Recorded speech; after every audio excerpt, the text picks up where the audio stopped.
അതിശയമെൻ മനതാരിൽ വന്നു നിറഞ്ഞു തുളുമ്പിടുന്നു.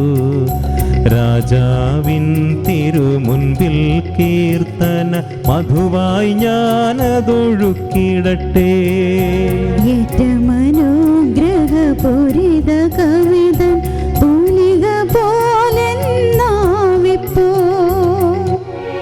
താതനും അതുപോൽ സുതനും പരിശുദ്ധാത്മാവിനും സ്തുതിയുയരട്ടെ. ആദിമുതൽക്കേ ഇന്നും നിത്യവുമായി ഭവിച്ചിടട്ടെ.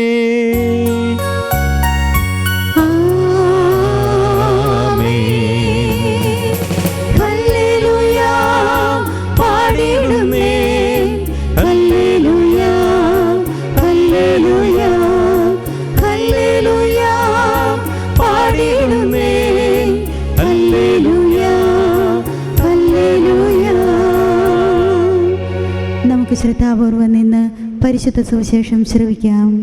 സമാധാനം നിങ്ങളോട് കൂടെ. അങ്ങയോടും അങ്ങയുടെ ആത്മാവോടും കൂടെ. വിശുദ്ധ യോഹന്നാൻ അറിയിച്ച നമ്മുടെ കർത്താവ് ഈശോ മിശിഹായുടെ പരിശുദ്ധ സുവിശേഷം. നമ്മുടെ കർത്താവായ മിശിഹായ്ക്ക് സ്തുതി. അധ്യായം 3 വാക്യങ്ങൾ 14 മുതൽ. മോശ മരുഭൂമിയിൽ സർപ്പത്തെ ഉയർത്തിയതുപോലെ തന്നിൽ വിശ്വസിക്കുന്നവന് നിത്യജീവൻ ഉണ്ടാകേണ്ടതിന് മനുഷ്യപുത്രനും ഉയർത്തപ്പെടേണ്ടിയിരിക്കുന്നു. എന്തെന്നാൽ അവനിൽ വിശ്വസിക്കുന്ന ഏവനും നശിച്ചു പോകാതെ നിത്യജീവൻ പ്രാപിക്കുന്നതിന് വേണ്ടി തൻ്റെ ഏകജാതനെ നൽകുവാൻ തക്കവിധം ദൈവം ലോകത്തെ അത്രമാത്രം സ്നേഹിച്ചു. ദൈവം തൻ്റെ പുത്രനെ ലോകത്തിലേക്ക് അയച്ചത് ലോകത്തെ ശിക്ഷയ്ക്ക് വിധിക്കുവാനല്ല, പ്രത്യുത അവൻ വഴി ലോകം രക്ഷ പ്രാപിക്കുവാനാണ്. അവനിൽ വിശ്വസിക്കുന്ന ഒരുവനും ശിക്ഷയ്ക്ക് വിധിക്കപ്പെടുകയില്ല. വിശ്വസിക്കാത്തവനോ ദൈവത്തിൻ്റെ ഏകജാതൻ്റെ നാമത്തിൽ വിശ്വസിക്കായക മൂലം നേരത്തെ തന്നെ ശിക്ഷയ്ക്ക് വിധിക്കപ്പെട്ടിരിക്കുന്നു. ഇതാണ് ശിക്ഷാവിധി. പ്രകാശം ലോകത്തിലേക്ക് വന്നിട്ടും മനുഷ്യർ പ്രകാശത്തേക്കാൾ അധികമായി അന്ധകാരത്തെ സ്നേഹിച്ചു.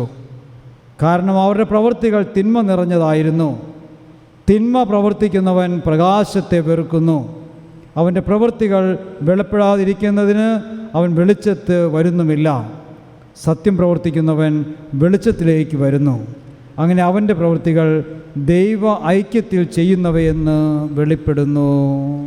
നമ്മുടെ കർത്താവായ മിശിഹായ്ക്ക് സ്തുതി.